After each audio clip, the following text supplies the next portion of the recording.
Hello there and welcome. My name is Martin Thomas. This is a series of videos entitled Eagles to Eagles, a Brit's Perspective on US Sports. I moved to the US some years ago and I thought it might be interesting to discuss my exposure to US sport and how you access them, etc. So what about this edition? This edition, we're going to concentrate on baseball.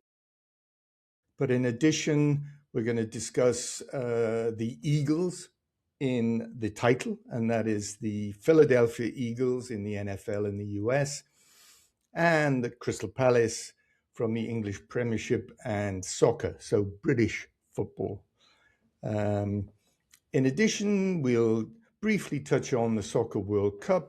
And of course, as you can see in the background, we did win the World Cup in 1966, only 60 years ago. And then finally, we will talk about the dreaded cricket, the Ashes and England, Australia.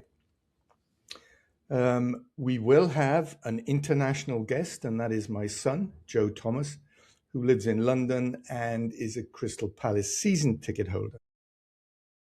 So let's get to baseball. Baseball is in its off season at the moment, and the season will restart again in the spring. As you can see, I support the LA Angels following my time in California. So baseball is a team sport. There are 9 players on each side, and there are 9 innings. And the winning team scores the most runs after that 9 innings. A run is scored if the player gets round all of the bases, either one at a time or in one go, which is the glorious home run. Here's a 2-1. Was there any doubt? Shohei Ohtani arrives in October with a 3-run home run. The innings are split in half. There's the top of the innings, which the away team bats, and the bottom of the innings when the home team bats. When there are 3 outs, then the teams switch round. So let's talk about the baseball field and the fielders. A baseball field, as you can see, consists of 4 bases. First base, second base, third base, and home base. Within that area, it's called the diamond, and that's the infield. And then outside that area is the outfield, where 3 fielders will be. Well, what about the fielding positions? And I'll get to that in one moment. The first thing is, what about the size of a baseball field? Well, a baseball field is quirky. They're all different, but it's a huge, essentially. The distance from home plate to going outside the playing area is somewhere between 300 and 420 feet, so enormous. So let's have a look at the positions. You have the pitcher, the catcher, then someone on first base, someone on second base, the shortstop who wanders around a little bit, and third base. And they're the sort of infielders. Then outfielders, there's left field, right field, and center field. So how does it work? Well, the pitcher throws towards the batsman at incredible speeds, around 70 to 100 miles an hour. Can you imagine someone throwing a fairly hard object at you at 100 miles an hour? It's certainly not easy.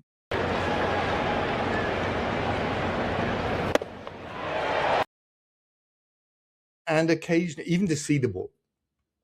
And occasionally, unfortunately, the ball can slip out of the hand of the pitcher, and it has been known to hit the batter on the head. Oh, no. Oh, Oh, Springer got hit in the helmet. So it can be tough. Now, the pitcher is aiming at something called the strike zone. The strike zone is between the knees and the buckle in a vertical direction and the width of the home plate in a horizontal direction. The pitcher throws, and if he gets it within the strike zone and the batter misses it, it's called a strike. Swing and a miss. Swing and a miss. Strong. Strike one, a blazer. And it's 3 strikes and you're out. Now, it's 9 innings. It takes 3 hours. In a similar way to cricket, there's a break. Cricket has lunch and tea, and baseball has the 7th inning stretch. This is where the crowd is supposed to get up between the top and the bottom of the 7th, and they're supposed to stretch their legs and sing along to a very traditional baseball song. Take me out to the ball game, take me out with the crowd, buy me some peanuts and crackers, Jack. I don't care if I never get back for his root for the collies. If they don't win, it's a shame. For it's 1, 2, 3 strikes, you're out at the old ball game. Let's go, coach, get some run. Now, of course, they really have to do this because for the last 6 innings, they've been sat down, drinking beer and eating burgers. So what's the structure of baseball? Well, there's an American League and a National League. And they play the entire season, which is 162 games. Can you believe that? From the spring until the autumn, 162 games. It's the longest season and number of games in any North American professional league. At the end of that time, the teams with the best records go into the playoffs, and eventually the winner of the American League will play the winner of the National League in something called the World Series. Now, this is funny in itself, in that the US call it the World Series, but it's only in the US. Whereas there are, in fact, big baseball countries throughout the world, including obviously the US, but then the Dominican Republic, Japan, Cuba, and Venezuela. So who are the formed teams, if you like? Well, here is a look at the last 6 years or so. And you can see that it is dominated by the LA Dodgers. You can also see that there is no sign of the LA Angels. And this, frankly, is a disgrace. For much of that time, they had the 2 best players in the world. And that is Mike Trout and Shohei Ohtani. There's a drive. Welcome to opening night in Anaheim. Mike Trout gives the Angels a... And Shohei Ohtani in particular is an extraordinary unicorn of a player. He not only pitches, but he also bats. And this is almost unheard of.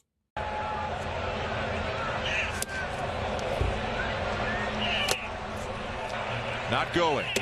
And Chapman. Strikeouts have been on fastballs.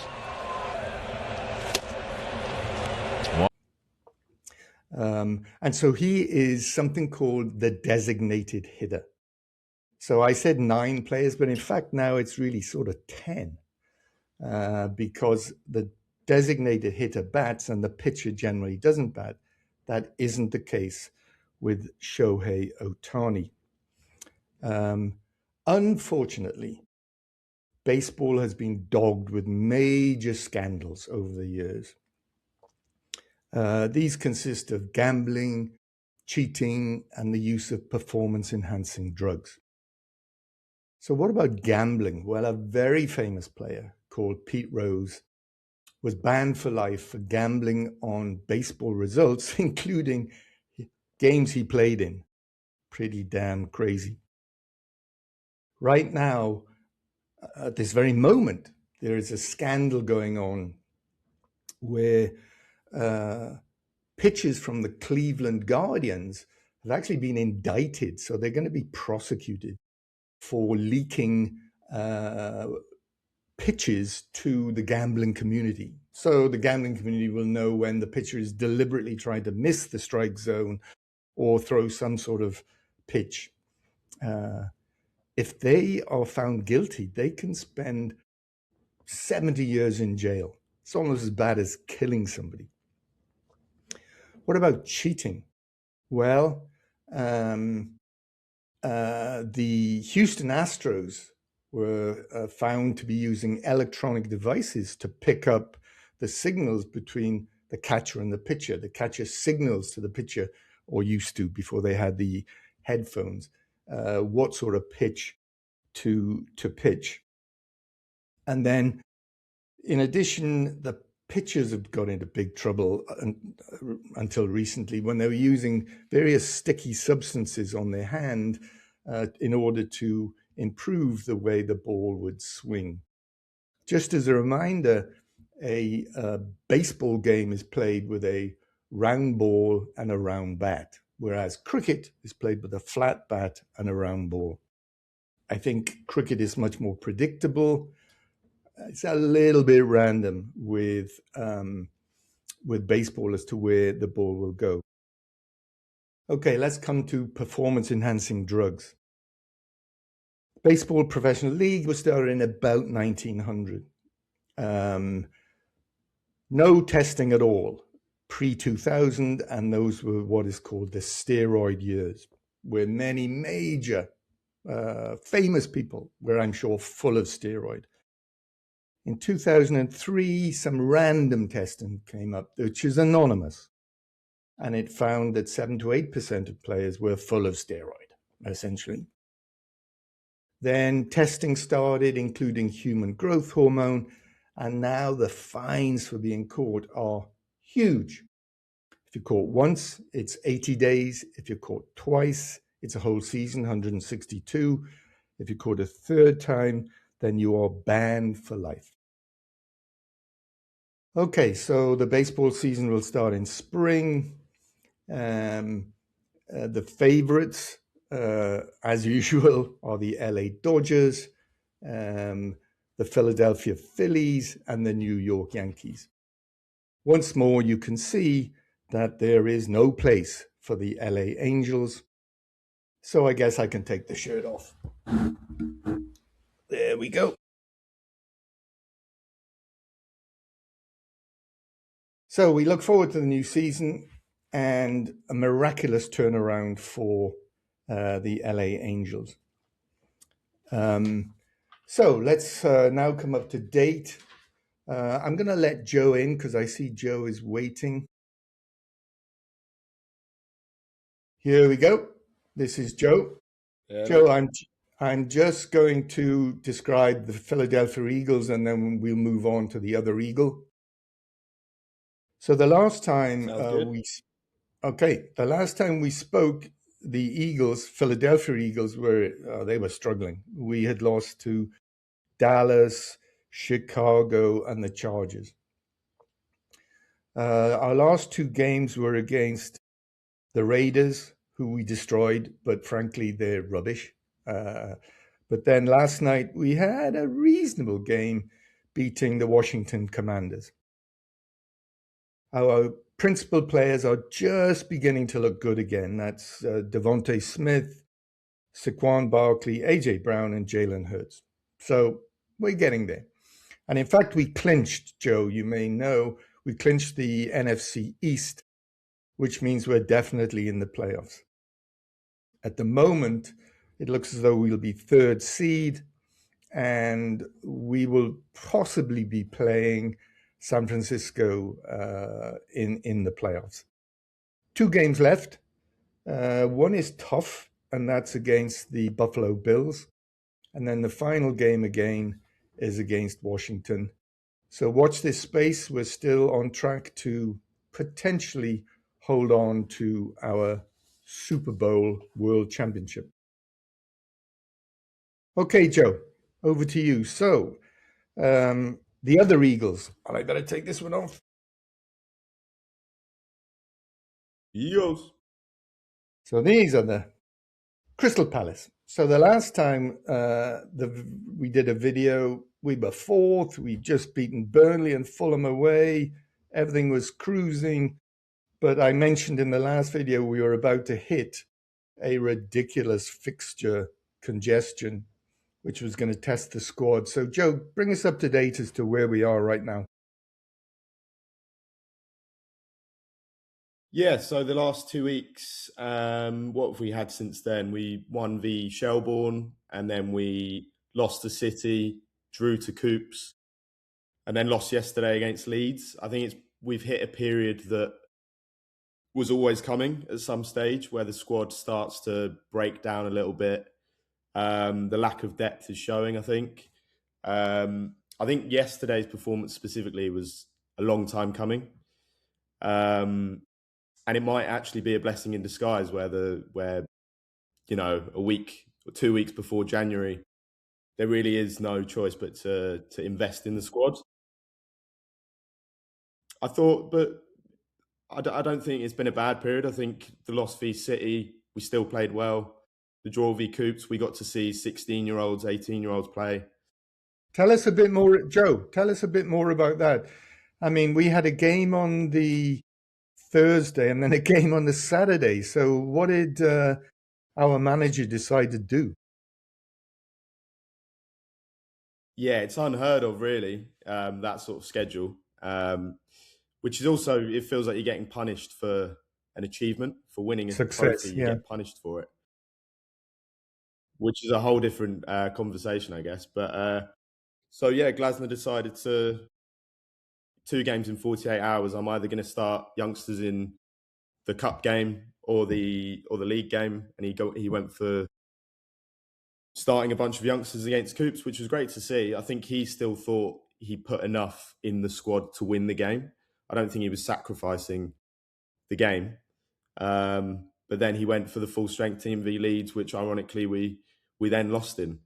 I think the key thing in the Coops game is the senior players were the players who let us down, really. I thought the young players were put in the best performances. Drakes Thomas, Caden Rodney. He was great. Yeah. So, Joe, tell me, we're still in the European competition, but we now have to go through some additional playoffs with more games. Is that right? Yeah, so this is where it's come back to bite us, because now we have 2 more games to add to an already ridiculous schedule. So yeah, I think in February we've got to play either a North Macedonian team or a Bosnian team, if I'm not mistaken. Which Glasner, in an interview, was asked, would you prefer to not have those games? And he sarcastically said, we could have just lost the game. We could just lose those games to not have more games. It's like, I think Palace fans like the mentality that we try to win every game. Okay, Joe, so we'll report back on Palace during the next video. Let's see how we go, and let's hope we invest in some players in the January window. Let's move to the World Cup, and right behind me, as you can see, and I've shown the audience, England did win the World Cup in 1966, and clearly the World Cup is in Canada, US, and Mexico. So let's just look at the England group, which is England, Croatia, Ghana, and Panama. You think we can get through that? I think it's a blessing in disguise that we got a slightly tougher group. So having a Croatia in there, having a Ghana in there, those are 2, I mean, Croatia are a whole different level to Ghana, but having 2 tough teams early in the tournament, I think will be good, because we'll be already acclimatized to playing against a higher level of opposition, rather than, your Argentinas, I think they've got they've got Austria. I think it could be a good thing that we've got a high level team in the group. So I'm not deterred by the group at all. So as you know, I've put in an application via the official FIFA site for tickets for Ghana, which is in Boston, not too far from me, and New York. We're playing Panama in New York. Those tickets, which are probably as far away from the pitch as you can probably get, still $220. Has there been noise in Europe about the cost of trying to get to the World Cup? Yeah, I think everyone predicted that the ticket prices were initially going to be crazy high. And everyone I've spoken to about it has said they're just waiting for the prices to come down. That's why sales initially have been so low. I think everyone's in the same playing the long game kind of approach to it. I would still pay £200 for a ticket, but if it's in a huge Let me just correct you on that. I would pay £200 for your ticket. Well, yeah, you're probably not wrong, but I would pay myself anyway. But that's for a nosebleed ticket, and is that still fun? Is it worth the trip? I don't know. Well, let's see what happens to the ticket prices with time. I know that you hopefully can come and join me and we can get to at least one game, but we'll see. And now for the morning, and I mean MOURNING. I mean, a sad morning. We got destroyed in the cricket, 3-0, and sort of slightly embarrassing. Is there any talk out there in the UK about, the fallout for this disaster of an Ashes tour? Yeah, I think everyone I've spoken to, the conversation ends very quickly because neither of us want we don't want that. We don't want to speak about it. I stayed up probably an embarrassing amount of like every test match.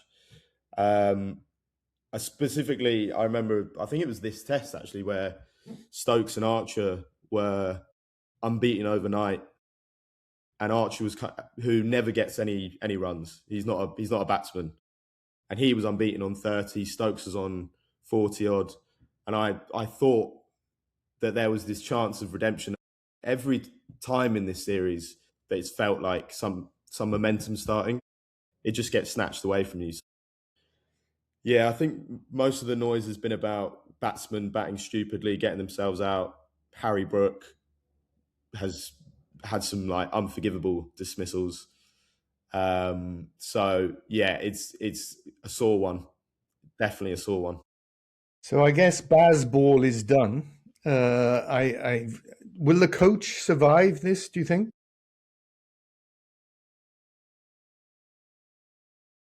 I think he will, but for how long? Like, does he have one more series? What amazes me is every time they fall down with Bazball, there's no. It's just, this is our way. This is how we play. Yeah. There's no changes. Yeah, it's crazy. I think not even tempering. I mean, and the only person who really has paid attention is Stokes, the captain, who actually batted reasonably sensibly. Well, we'll have to wait and see, the fallout, how many people lose their places. I think they are. Okay, Joe, thanks for the update. Stay in touch. Let's see what happens to these World Cup prices. Stay on the line for one moment because I'm going to wrap up here. So that's this video done and dusted. The next video, we're going to concentrate on basketball.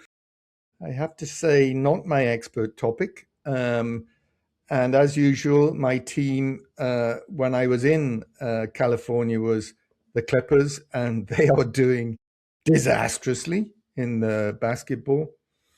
My next post, or our next post, may well come from Costa Rica. I have to get out of the freezing cold and snow here in Pennsylvania. In the meantime, to everyone out there, whichever team you support, whichever sport you follow, please follow your team and sport with passion. And I'll see you in a few weeks' time. And thanks for your help, Joe. See you soon. Bye. See you soon.